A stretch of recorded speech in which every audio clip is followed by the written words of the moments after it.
और जुनून के साथ श्रद्धेय स्वामी जी के एक आह्वान पर यहां पर उपस्थित भारत स्वाभिमान से जुड़े हुए सभी कर्मठ भाई बहन और हमारे मीडिया के बंधुओं, बार बार ये रामलीला मैदान और जंतर मंतर, इसकी आवश्यकता ही क्या है? आप लोगों को स्मरण होगा, श्रद्धेय स्वामी जी ने 27 फरवरी 2010 को कुछ मुद्दों को लेकर के केंद्रीय सरकार के सामने कुछ निवेदन किया था। देश की जो स्थिति है, देश की जो दशा है, वह ठीक नहीं है। उसको ठीक करने के लिए हमारे पास कुछ सुझाव हैं। ये हमारे सुझाव नहीं, अपितु देश के 125 करोड़ जनता की यह आवाज है, यह उनकी सोच है। क्योंकि उससे पहले श्रद्धेय स्वामी जी देश के प्रत्येक कोने में, प्रत्येक शहर, गांव और हर जिले में भ्रमण करके करोड़ों लोगों के साथ संबोधन करके उनसे मिल करके आए थे। तो उन्होंने देखा था कि कुछ मुद्दे ऐसे हैं जिन मुद्दों को ठीक कर दिया जाए तो देश की उन्नति हो सकती है, देश की समृद्धि हो सकती है। एक योगी की सरलता, एक योगी की सहजता, एक योगी की निश्चलता थी। उनके हृदय में एक पवित्र भावना थी कि देश को उठाने के लिए, देश की समस्याओं को दूर करने के लिए हम सरकार के सामने जाएंगे, लाखों लोग होंगे, एक साथ मिलकर के आवाज उठाएंगे और वह सरकार उन चीजों को मान लेगी। पर उस योगी की सरलता में एक त्रुटि हुई। जिन मांगों को लेकर के हम उनके बीच में गए थे, उस समय हमें यह नहीं पता था कि जिस काला धन को मांगने के लिए, जिस भ्रष्टाचार को मिटाने के लिए आप सरकार के पास जा रहे हैं, वह भ्रष्टाचारी और वह काला धन के रखवाले और कोई नहीं, यह सरकार स्वयं है। यदि हम तभी समझ लेते तो यह आंदोलन का स्वरूप और कुछ हो गया होता। वह दिन था। उसके बाद में आपको पता है कितनी भयानक रूप से उन्होंने, भ्रष्टाचार तो पहले से ही कर रहे थे, काला धन को भी पहले से पोषण मिल रहा था, परंतु जो भयानक क्रूरता बरत करके उन्होंने जो एक अत्याचारी का जो एक विभत्स रूप यहां पर देखने को देश को मिला, जालियांवाला बाग के कांड को हमने नहीं देखा। लाखों देश के लोग आज भी उसको याद करके कहते हैं कि यह कुछ जालियांवाला बाग का दूसरा रूप था। उन्होंने मिटाने के लिए श्रद्धेय स्वामी जी ने तो कहा था काला धन ले आओ। प्रयास किया गया कि स्वामी जी को ही मिटाया जाए। हमने तो काला धन को मांगा था, पर उन्होंने काले धन को नहीं, मांगने वालों को ही मिटाने का षड्यंत्र किया। मीडिया के बंधु यहां पर हैं, क्योंकि जितना मीडिया में आता है क्षमा करना, उससे सहस्रों गुना हमने फेस किया है, हमने उसका सामना किया है। मीडिया में तो कुछ चीजें बनी हुई हो सकती है, हमने जो भुगता है वह उनके षड्यंत्र, उनके जो कुत्सित और काले कारनामों ने जो कुछ भी चाहा कि इनको समाप्त करना चाहिए, जितने भी कुत्सित प्रयास हो सकते थे वह उन्होंने किया। और आज 2010 के बाद यह 2013 चल रहा है। इन 2.5 सालों में, 3 सालों में आप जानते हैं कि व्यवस्था परिवर्तन के लिए, काला धन और भ्रष्टाचार को मिटाने के लिए भारत स्वाभिमान के ओर से जो आवाज उठी थी, जिसका नेतृत्व श्रद्धेय स्वामी जी ने किया था, पर वह आज उस आवाज को दबा नहीं पाए हैं, अपितु वह आवाज आज देश के करोड़ों लोगों की आवाज बन चुकी है। और वह आवाम आज भी इस तरह से एक आवाज में अपने आप को मर मिटाने के लिए यहां पर तैयार है। उसका ही परिणाम है। सब मीडिया के भाइयों को पता है। मैं आपकी जानकारी के लिए बता दूं, मुझे भी 4 दिन पहले जब श्रद्धेय स्वामी जी के पास गया, तब स्वामी जी ने कहा कि दिल्ली में एक व्यवस्था परिवर्तन के लिए पुनः इन बहरों को आवाज में, कुछ कान में आवाज गुंजाने के लिए कुछ करने की आवश्यकता है। 4 दिन पहले हमारी यह सब भारत स्वाभिमान के इन सिपाहियों को, इन कर्मठ कार्यकर्ताओं को सूचना दी गई। आज हजारों की संख्या में यहां पर बैठे हुए हैं।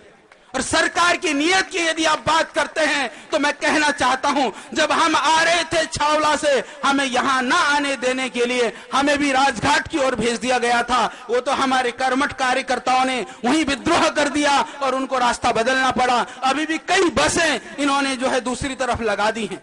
ये इतने भयभीत हैं, इतने कंपित हैं, किस तरह से पतंजलि योगपीठ को, पतंजलि योगपीठ की गतिविधियों को, पतंजलि योगपीठ के योगदान को मिटाने का प्रयास किया। अभी उत्तराखंड के अंदर भयानक दैवीय आपदा आई, उस समय पर मुझे इस बात को कहते हुए गर्व है, सबसे पहले किसी संस्थान ने सरकार से पहले भी वहां जाकर के संपूर्ण कार्य को संभाला। तो मैं कहता हूं पंजाब गवर्नमेंट ने, पंजाब के भाइयों ने अपना जो है उधर पर हेमकुंड साहिब को संभाला था, बाकी पूरी केदार घाटी को पतंजलि योगपीठ के हमारे सेवकों ने संभाला था। आज जब सरकार मरे हुए लोगों की लिस्ट भी नहीं बना पाई थी, कितने लोग यहाँ पर गायब हो गए, कितने मरे, मैं आपको बताना चाहता हूँ। तो उससे पहले पतंजलि योगपीठ ने पूरे उत्तराखंड के लोगों की लिस्ट बना ली थी। तो इस तरह से पूरी प्रामाणिकता के साथ में पतंजलि योगपीठ ने काम किया है और हमें गर्व है, उस कार्य को पूरी प्रामाणिकता के साथ में देश ने स्वीकार किया है। आप हमारी ताकत हैं, जब तक जनता की ताकत श्रद्धेय स्वामी जी के नेतृत्व में साथ खड़ी है। ये कितने भी आतताई करें, कितने भी क्रूरता बरतें, परंतु आप याद रखना, ये हमारा कुछ बाल बांका नहीं कर सकते हैं। इनकी रात की नींद हराम है, दिन की चैन इनका खत्म है। तो एक दिन इनको हमारी आवाज सुननी पड़ेगी। जिन मुद्दों को श्रद्धेय स्वामी जी उठा करके चल रहे हैं, उन मुद्दों को इनको पूरा ही करना पड़ेगा। यदि उन मुद्दों को उस टाइम पर मान लेते तो उसके बाद में आप देख रहे हैं इन 3 सालों में देश की जो रुपयों का कितना अवमूल्यांकन हुआ है, इस देश के अंदर कितना हमारे जवानों को काट करके ले जाता है सर कत्ल करके पाकिस्तान, और ये देखते रह जाते हैं। और चीन हमारे देश में घुसता आ रहा है। अंदर की सुरक्षा व्यवस्था, बाहर की सुरक्षा व्यवस्था सब खत्म है। हमारी माँ बहन बेटियां असुरक्षित होती जा रही हैं, दिन प्रतिदिन महंगाई बढ़ती जा रही है, बेरोजगारी जो है वह कहां जाकर के रुकेगी उसका कोई पता नहीं है। और यहाँ पर लोगों के रोजगार के लिए कोई साधन दिखते हुए आज नहीं दिख रहे हैं। ऐसी भयानक स्थिति का कारण कौन है? इसका कारण है सरकार, इसका कारण आप और हम नहीं है। इसलिए जो जिम्मेदार लोग हैं, यदि वो जिम्मेदारी नहीं निभाते हैं तो उनको कोई अधिकार नहीं है कि वो उस पद पर बैठे, उनको उस पद से और कहीं जाना चाहिए। तो हमें उस कार्य को करने के लिए अविलंब आगे बढ़ना होगा, पूरी ताकत के साथ जुटना होगा। मुझे स्मरण है 9 जून को मैंने यहीं से कहा था, पिछले साल 3 जून को मैंने कहा था, तुम्हें रामदेव से दुश्मनाई है, बालकृष्ण से है, पतंजलि योगपीठ से परेशानी है, तो मैं घोषणा करता हूं तुम सारे पतंजलि योगपीठ को ले लो, अपने कब्जे में ले लो, पर काला धन देश वालों को वापस दिला दो। यह घोषणा मैंने यहीं से की थी और पूरी प्रामाणिकता से की थी। और यदि वो सरकार वादा करती है तो मैं कहता हूं, मैं सिग्नेटरी ऑथराइज सिग्नेटरी हूं, श्रद्धेय स्वामी जी से प्रार्थना कर लूंगा और आज ही पतंजलि योगपीठ लिख करके देश को सौंपने के लिए तैयार हूं। जो कुछ भी संस्था में, ट्रस्ट में है, देशवासियों से माफी मांग लेंगे, क्योंकि पतंजलि योगपीठ की तो संपत्ति जितनी भी है, मेरे को सरकार के मंत्री ने कहा, सेंट्रल गवर्नमेंट के मंत्री ने कहा, तुम क्या सोचते हो हम बुलडोजर चला सकते हैं? 2 सालों में पतंजलि योगपीठ की कोई भी गतिविधि क्षीण नहीं हुई है, कोई गतिविधि में कमी नहीं आई है। जितने भी जन सेवा के, लोकोपकार के हम काम करते थे, उसमें इन 2 सालों में भी, प्रतिकूलताओं में भी हमने उन ऊंचाइयों को छुआ है और हम आगे ही बढ़ते गए हैं। इन्होंने ज्यों-ज्यों छेड़ करके देखा। मैंने श्रद्धेय स्वामी जी को यही कहा था, हमें अपने कार्य को आगे बढ़ाना है। पिछली बार जब मई में श्रद्धेय स्वामी जी ने आंदोलन की तैयारी की, घबरा गए, कुछ नहीं बन पाया, तो मुझे पकड़ करके मेरे को बैठा दिया वहां पर देहरादून में, सिद्धोवाला में। पर मुझे अच्छा लगा क्योंकि काम की इतनी अधिकता थी, मैंने सोचा चलो रेस्ट करने के लिए, विश्राम के लिए कुछ समय तो मिल गया। पर स्वामी जी को मैंने उसी टाइम कह दिया था, मैंने कहा महाराज जी ये आपकी दिशा को भ्रमित करना चाहते हैं, अपनी ऊर्जा को डाइवर्ट करना चाहते हैं। शुद्धोवाला में मुझे शांति से छोड़ दो, आप अपनी आंदोलन की तैयारी करो। और हमें खुशी है कि हजारों भाई बहन ने यहाँ इकट्ठा होकर के उस आवाज को पूरी दुनिया को गुंजायमान किया और बुलंद किया। बहुत प्रयत्न किया गया। पिछली बार एक सर्वे किया किसी मीडिया के भाई ने, कहा इतना विरोध करने के बाद में, बोले बाबा के अनुयायी ये कैसे हैं, घटने की जगह बढ़े ही जा रहे हैं। क्योंकि जनता तुम्हारे कारनामों को समझती है, तुम्हारे काले करतूतों को समझती है, तो श्रद्धेय स्वामी जी की भावना को भी जानती है। इसलिए जनता जो है श्रद्धेय स्वामी जी के पास, उनके साथ, उनके अनुगामी बन करके इस लड़ाई को लड़ने के लिए तैयार है। इससे बड़ा क्या प्रमाण हो सकता है, इससे बड़ा क्या प्रमाण हो सकता है। जितना हुजूम, जितने भाई बहन यहाँ पर आए हैं, सिर्फ एक दिन के आह्वान पर यदि हजारों भाई बहन खड़े हो सकते हैं, तो श्रद्धेय स्वामी जी 6 महीना 8 महीना जब देश के एक एक गली गली कुचों में, मोहल्लों में जाएंगे, एक एक जिले में जाएंगे, तो हमें विश्वास है, आप विश्वास रखिए, दृढ़ता के साथ देश में परिवर्तन अवश्य होगा। किसने सोचा था कि एक योगी के आह्वान पर लाखों लोग आएंगे, वो सरकार कुचल देगी, उसके बाद में भी वहां फिर उठ करके खड़े हो जाएंगे, यह किसको पता था। जब हम उठ करके खड़े हो सकते हैं, जब योग शुरू किया था, मीडिया के भाई क्योंकि बहुत सारे हमारे पहले से जानते हैं इस मिशन को, अभियान को, यह कहा गया कि जो योग में लाभ की बात करते हैं वो बाबा के अपने किराए के लोग हैं। इस तरह का दुष्प्रचार किया गया, इस तरह से उसको दबाने का प्रयास किया। जब योग किसने सोचा था वो घर घर पहुंचेगा, तो एक योगी की प्रयास से जब योग घर घर पहुंच सकता है, तो उस योगी के प्रयास से यह व्यवस्था परिवर्तन का यह अभियान, देश को बदलने का यह अभियान, काला धन को देश में लाने का यह अभियान, भ्रष्टाचार को मिटाने का यह अभियान निश्चित रूप से अपने मकसद में कामयाब होगा, अपने लक्ष्य को प्राप्त करेगा। हमें कोई चिंता करने की बात नहीं है, क्योंकि यह लड़ाई, मैं एक बात कहता हूं, जोश और जुनून में आकर के हम फांसी में झूल जाएं, शायद यह इतना कठिन नहीं है।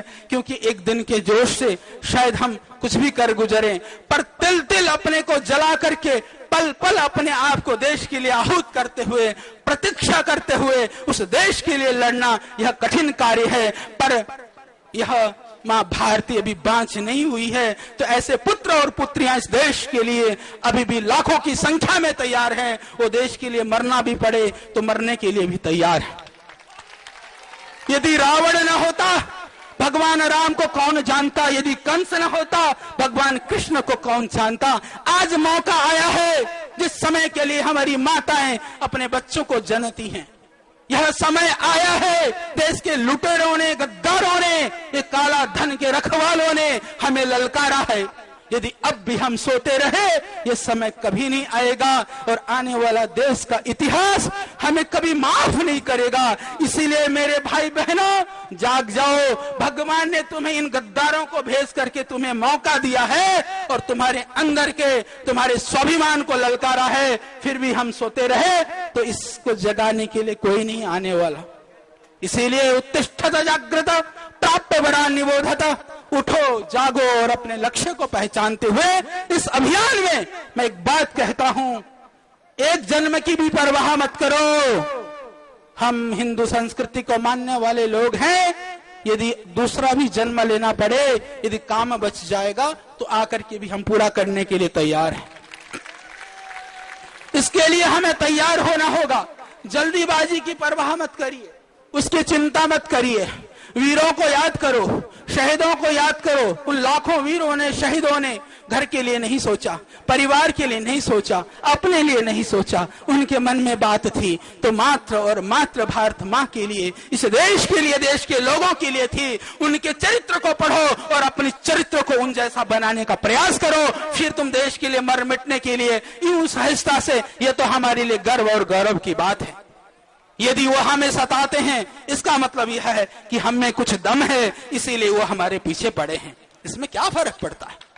तो इसीलिए मैं यही कहना चाहता हूं कि आप सब जिस दृढ़ता के साथ, पूरी निष्ठा के साथ जिस रूप में लगे हैं, लगे रहिए। क्योंकि राक्षस कितना भी बलशाली हो, परंतु वह कभी दीर्घजीवी नहीं होता है।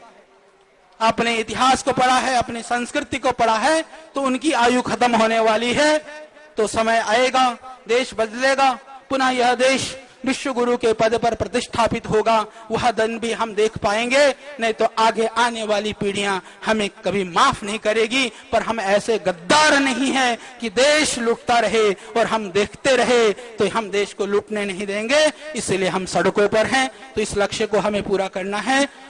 भारत माता की वंदे